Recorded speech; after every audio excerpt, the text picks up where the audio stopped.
want to introduce my faculty mentorship program mentee, Anel Morales. I want to tell you a little bit about Anel. I'm very sad that she's going to be graduating, mostly for selfish reasons, because she's been an incredible RA.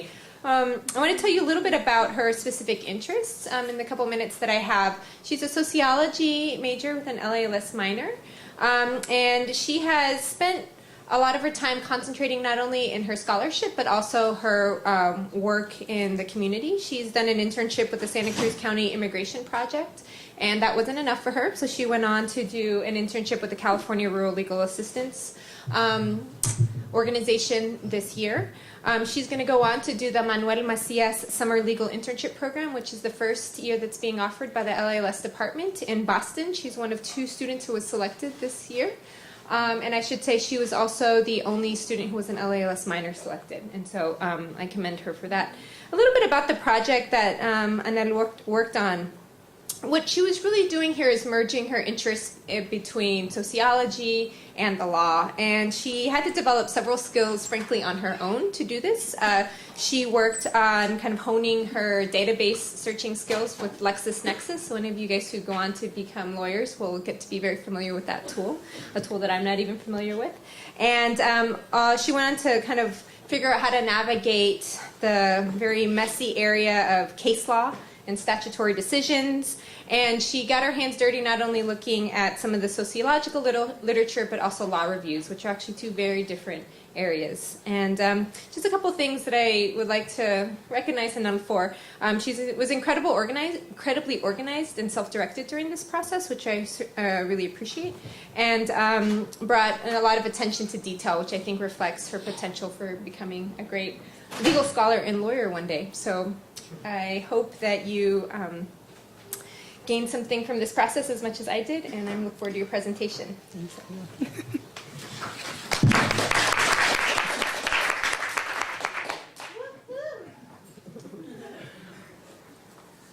Thanks, Professor Gleason, for introducing me, and thank you everyone in the audience for coming here today. As Professor Gleason already mentioned, my name is Anel Morales, and I'm a 4th-year student. I have been working with Professor Gleason since last spring quarter 2010, when she agreed to sponsor an internship I did with the Santa Cruz County Immigration Project here in Watsonville. At that time, I went to Professor Gleason because I found out through the LALS website that her research interests were similar to mine, interests that revolve around immigration issues and labor struggles for undocumented workers.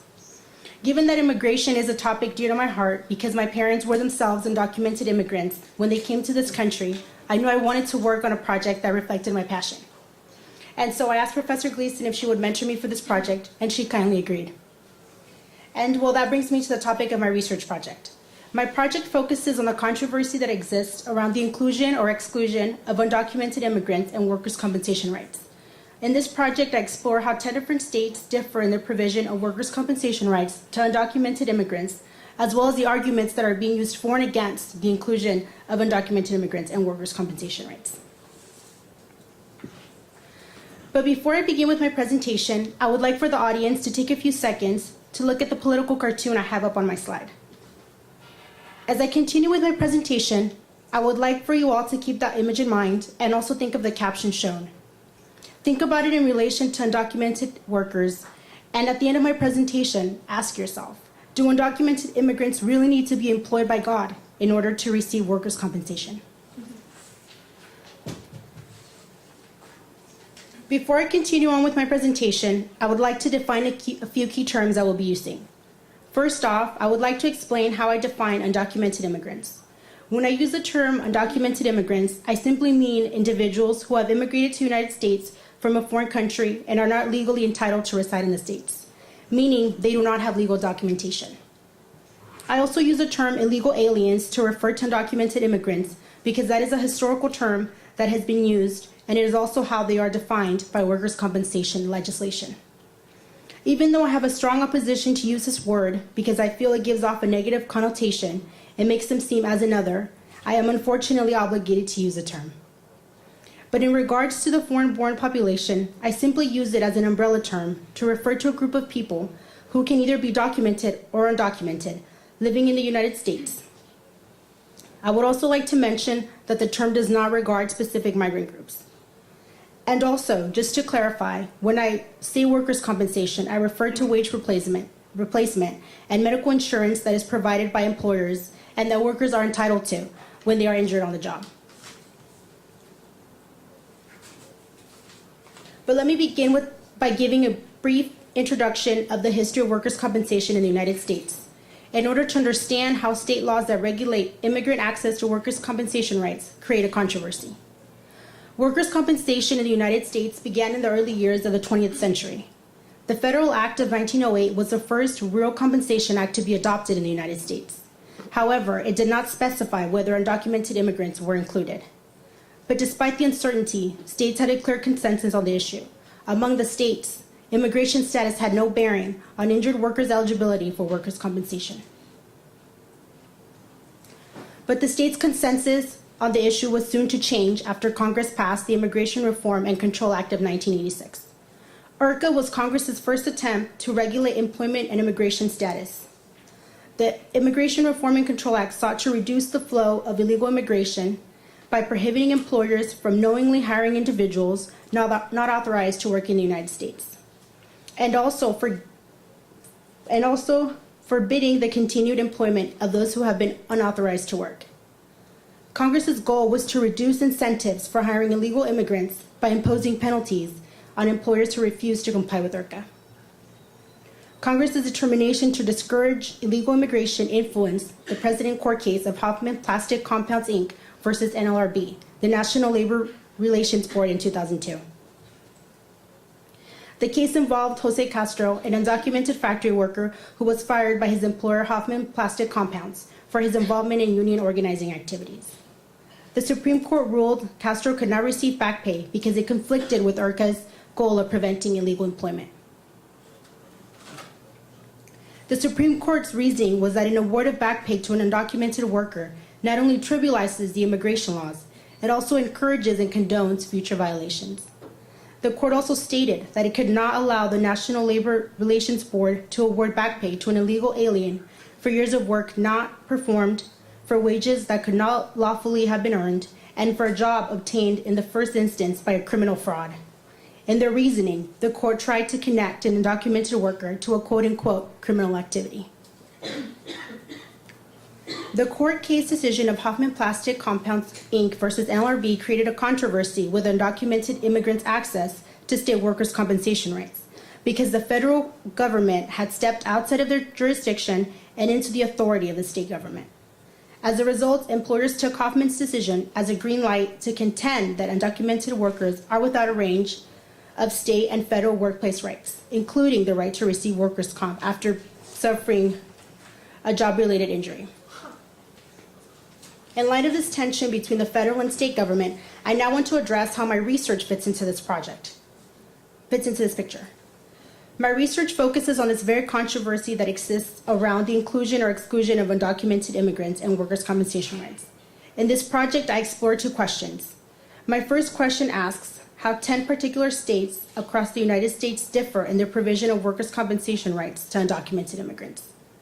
My second question asks what types of arguments are being used for and against the inclusion of undocumented immigrants and workers' comp. The method I used to gather my data consisted of archival research. I analyzed workers' compensation labor law for 10 different states. The states include California, New York, New Jersey, Nevada, Florida, Hawaii, Texas, Massachusetts, Arizona, and Illinois. I also examined key workers' compensation court cases related to undocumented workers and law review articles on this topic. I hypothesized that the inclusion of undocumented immigrants and workers' compensation labor code would depend on a state's partisan affiliation. And when I say a state's partisan affiliation, I simply mean which political party they voted for in the 2008 presidential election. For example, California will probably include illegal aliens because it voted as a Democratic state according to the 2008 presidential election. But before I explain my findings, I would like you all to take a few seconds to look at this table in order to get a better sense of the number of undocumented immigrants that live in each of the 10 states. I would like you to also pay attention to the top 5 states that have higher number of undocumented immigrants and keep those states in mind. As you look at those states, you might want to ask yourself if those states will in fact include undocumented immigrants because they have such high numbers. And with that in mind, here are my findings. Surprisingly, 3 of those states include undocumented immigrants in their workers' compensation legislation, and 2 of those states do not, New Jersey and New York. Another state that also does not include undocumented immigrants is the state of Hawaii. And it's also interesting to note that Illinois has an ambiguous use of the word illegal alien.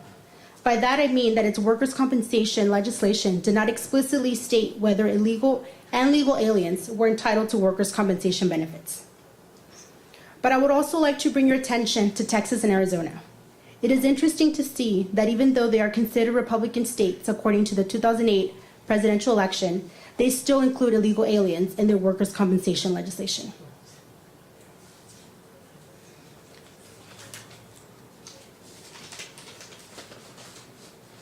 So given that those two Republican states include illegal aliens in their workers' compensation, I would like to talk about a couple of bills that I'm sure you're all familiar with. As you all probably know, in April 2010, Arizona passed a bill known as SB 1070 to basically allow the racial profiling of the Latino population in the state. Brewer's goal with this bill was to eliminate the undocumented population in the state and deport any unauthorized workers. And also, Texas has a proposed bill known as House Bill 1202 to stop the hiring of undocumented immigrants, except for domestic workers. I think it is interesting to see that despite that undocumented immigrants are covered by workers' compensation, these bills are pushing to exclude the undocumented population from receiving benefits that they are legally entitled to. And now I would like to move on to the arguments that are being used for and against the inclusion of undocumented immigrants in workers' compensation. I gathered these arguments from a total of 12 court cases. 4 cases were from New York, 1 was from Illinois, 3 were from Florida, 2 from California, and 2 cases were from New Jersey.